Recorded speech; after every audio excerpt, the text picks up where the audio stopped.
समय की बात है। भरतपुर नामक एक गांव में सुशीला अपने पति और बच्चे के साथ रहती थी। सुशीला की एक ननद भी थी जिसे सुशीला बिल्कुल भी पसंद नहीं करती थी। सुशीला चाहती थी कि उसकी ननद सोनिया की जल्द से जल्द शादी हो जाए और वो उनके घर से चली जाए। सुशीला जब देखो तब सोनिया के ऊपर हुक्म झाड़ती रहती और उससे दिन भर घर का काम काज करवाती। सोनिया अपनी भाभी को कुछ नहीं बोलती थी और वो घर का सारा काम करती। एक दिन सुशीला सोनिया से बात करते हुए, ए लड़की, चल कपड़े धो जल्दी। जब देखो खाली बैठी रहती है, तुझे हम इसलिए रोटी नहीं खिलाते, जल्दी उठ और सारे कपड़े धो। बेचारी सोनिया रोते रोते सारे कपड़े धोती है। काश मेरी माँ जिंदा होती तो मुझे ये सब काम नहीं करना पड़ता। भाभी तो मुझे हर समय परेशान ही करती रहती है, इससे अच्छा तो मैं मर ही जाती। जब शाम होने वाली होती है तो सुशीला फिर शुरू हो जाती है। ओ महारानी, अब आराम ही करती रहेगी या खाना भी बनाएगी? चल जाकर खाना बना। सोनिया रसोई में जाकर खाना बनाने लगती है। जब खाना बनकर तैयार हो जाता है तो वो घर के सब लोगों को खाना खिलाती है। छी, इतना गंदा खाना, इसे तो कोई कुत्ता भी ना खाए। इतने में ही सुशीला खाने की थाली फेंक देती है। ये सब देख सोनिया बड़ी दुखी होती है और अपने कमरे में जाकर रोने लगती है। माँ, आप मुझे यूँ अकेला छोड़कर क्यों चली गई? यहाँ मेरा कोई नहीं है, मुझे भी अपने पास बुला लो। सोनिया को यूँ रोते रोते नींद आ जाती है और वो सो जाती है। और अगली सुबह सोनिया रसोई में काम कर रही होती है। तभी सुशीला रसोई में आकर सोनिया से कहती है, देख सोनिया, होली का त्योहार आने वाला है और घर में बहुत सारा काम है। पूरे घर की साफ सफाई करनी है, गुजिया बनानी है और भी तैयारियां करनी है। भाभी, आप चिंता न करें, मैं सब कर लूंगी। होली का नाम सुनकर सोनिया को एक पल के लिए अपने पुराने दिन याद आ जाते हैं। वो भी क्या दिन थे जब मैं और मेरी सहेली मिलकर होली का त्योहार बड़ी धूमधाम से मनाते थे। हम सब आपस में होली खेलते थे। कितना समय हो गया होली खेले हुए, अब तो सिर्फ पुरानी यादें ही रह गई हैं।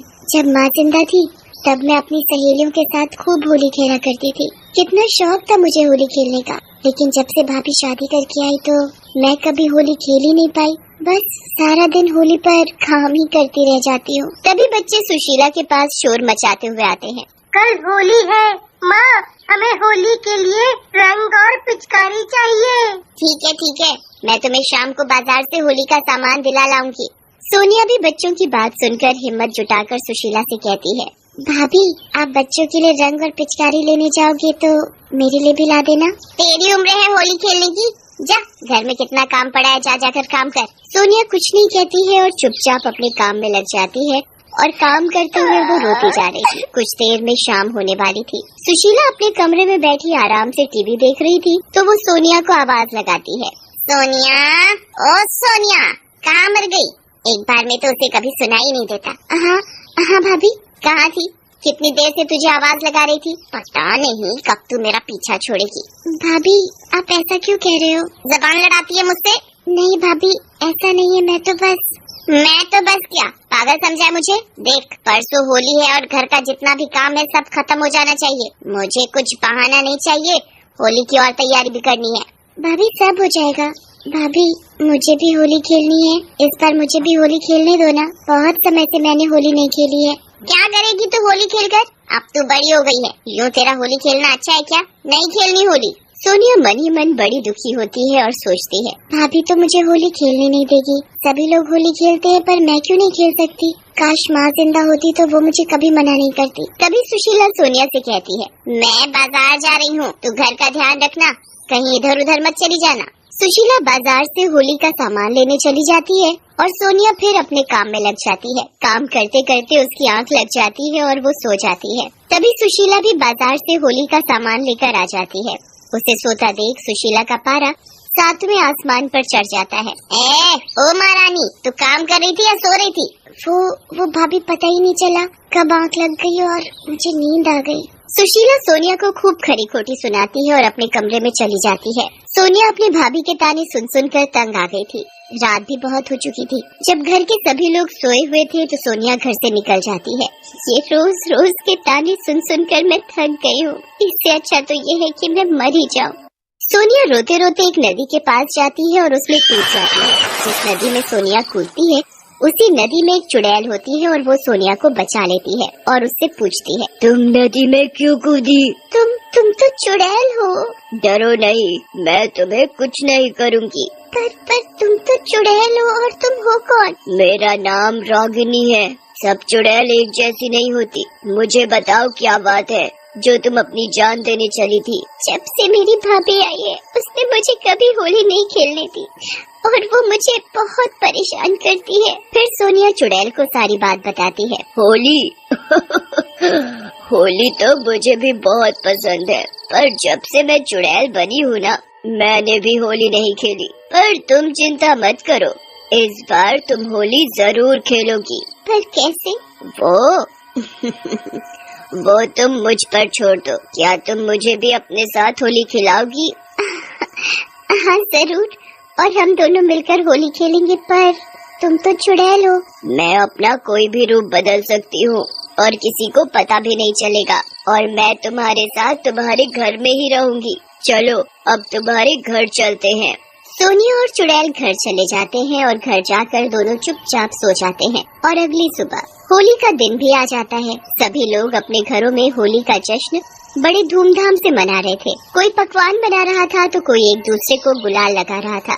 सभी लोग एक दूसरे के साथ होली खेल रहे थे। तभी सुशीला भी सोनिया को आवाज लगाती है। अरे ओ सोनिया, अब सोती ही रहेगी?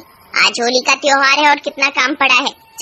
चल जल्दी उठ और काम कर। मैं नहाने जा रही हूँ। घर में पड़ोसी भी आने वाले होंगे होली खेलने के लिए। हाँ भाभी, अभी करती हूँ सारा काम। चुड़ैल ये सब देख रही होती है तो उसे बड़ा गुस्सा आता है। सुशीला नहाने चली जाती है तो चुड़ैल अपने जादू से घर का सारा काम चुटकियों में कर देती है। ये देखकर सोनिया हैरान होती है और खुश भी। सोनिया चुड़ैल का धन्यवाद करती है। इतने में ही सुशीला नहा कर आती है तो देखती है कि घर का सारा काम हुआ पड़ा है। वो घर का सारा काम हुआ देख हैरान होती है। तूने इतनी जल्दी सारा काम कर लिया कैसे? कोई भूत प्रेत करके गया है क्या? नहीं भाभी, मैंने ही घर का सारा काम किया है। सुशीला को तो जैसे विश्वास ही नहीं हो रहा था कि सोनिया ने इतनी जल्दी कैसे कर दिया। तभी सोनिया सुशीला से कहती है, भाभी मैंने काम भी कर दिया, मैं होली खेलने जाऊँ? नहीं, मैंने मना किया है ना, तुझे होली नहीं खेलनी। देख अभी घर में मेहमान आते ही होंगे। सोनिया सुशीला की बात सुनकर उदास हो जाती है। सोनिया तुम उदास मत हो, तुम होली जरूर खेलोगी। इतने में सुशीला के घर पड़ोसी और रिश्तेदार होली खेलने आ जाते हैं और वो सब एक दूसरे को रंग लगाते हैं। जैसे ही सुशीला पड़ोसियों के गुलाल और रंग लगाने आती है तो चुड़ैल अपने जादू से सुशीला को गिरा देती है, जिसकी वजह से उसका पैर टूट जाता है। हाय रे, मेरा पैर, मर गई रे, इसे भी आज ही के दिन टूटना था। अब मैं होली कैसे खेलूंगी? तभी सोनिया सुशीला के लिए हल्दी वाला दूध लेकर आती है और उसके पैर की मालिश करती है। सोनिया सुशीला की सेवा में कोई कसर नहीं छोड़ती और ये सब देखकर सुशीला रोने लगती है। मैंने तेरे साथ कितना गलत किया, फिर भी तू मेरी सेवा कर रही है। भाभी आप भी तो मेरी माँ जैसी हो। अगर मेरी माँ होती और उन्हें कुछ हो जाता तो तब भी तो मैं ऐसे ही करती ना, तो अब क्यों नहीं?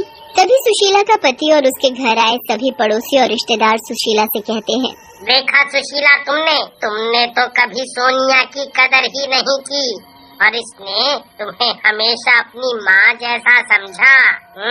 मैं अपने किए पर शर्मिंदा हूँ, मुझे माफ कर दे सोनिया। नहीं भाभी आप ऐसा मत बोलो, आप तो मेरी माँ जैसी हो। तभी सुशीला सोनिया से कहती है, सोनिया तुझे होली खेलना पसंद है ना?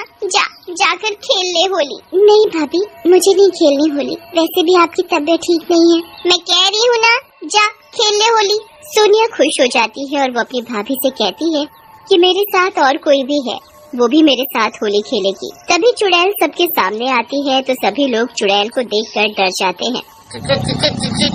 चुड़ैल, ये तो चुड़ैल है। डरो मत, मैं तुम्हें कुछ नहीं करूँगी। तभी सोनिया चुड़ैल के बारे में सभी लोगों को बताती है। इसे भी होली खेलना अच्छा लगता है, ये भी हमारे साथ होली खेलेगी। हाँ हाँ, क्यों नहीं, ये भी हमारे साथ होली खेलेगी। फिर चुड़ैल और सोनिया सभी लोगों के साथ जमकर होली खेलते हैं